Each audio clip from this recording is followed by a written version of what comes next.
Assalamualaikum warahmatullahi wabarakatuh. Perkenalkan, saya Sony Aprilia, kelas 2B D3 Keperawatan Stikes Muhammadiyah Ciamis.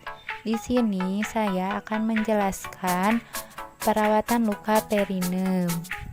Perawatan perinem adalah pemenuhan kebutuhan untuk menyehatkan daerah antara paha yang dibatasi pulpa dan anus pada ibu yang dalam masa antara kelahiran plasenta sampai dengan organ genetik seperti pada waktu sebelum hamil. Menurut Hamilton 2002, tujuan dari perawatan perinem adalah mencegah terjadinya infeksi sehubungan dengan penyembuhan jaringan. Bentuk luka perinem dibagi menjadi dua. Yang pertama adalah luka ruptur, yaitu luka pada perinem yang diakibatkan oleh rusaknya jaringan secara alamiah karena proses desakan kepala janin atau bahu pada saat proses persalinan. Yang kedua ada episiotomi, yaitu sebuah irisan bedah pada perinem untuk memperbesar muara vagina yang dilakukan tepat sebelum keluarnya bayi. Tipe episiotomi yang pertama ada episiotomi medial dan yang kedua ada episiotomi mediolateral. Kemudian ada tipe ruptur. Tipe ruptur yang pertama adalah tumor mositas ischi, yang kedua arteri pudenda inferior, dan yang ketiga ada arteri rectalis inferior.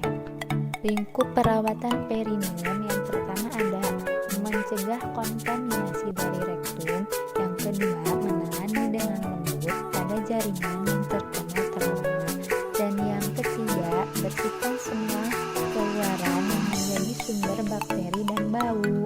Waktu perawatannya adalah pada saat mandi, setelah buang air kecil, dan setelah buang air besar.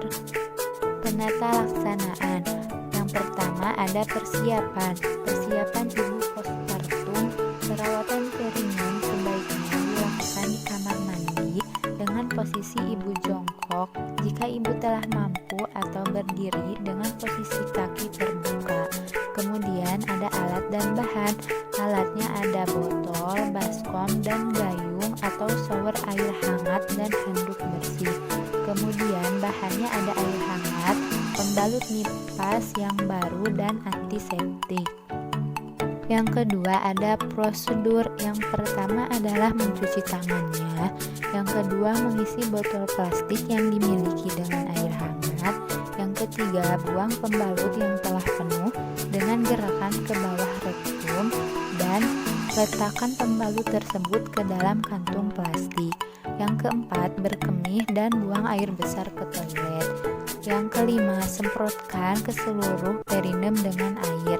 Yang keenam keringkan perinem dengan menggunakan tisu dari depan ke belakang. Yang ketujuh pasang pembalut dari depan ke belakang. Yang kedelapan adalah mencuci tangannya kembali. Kemudian penata laksanaan yang ketiga ada evaluasi. Yang pertama perinem tidak lembab. Yang kedua posisi pembalut tepat. Dan yang ketiga ibu merasa nyaman.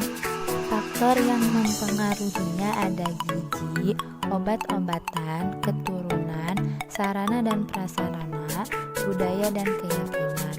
Kemudian ada dampak dari perawatan perinem. Perawatan perinem yang dilakukan dengan baik dapat menghindari hal-hal infeksi, komplikasi, kematian ibu postpartum.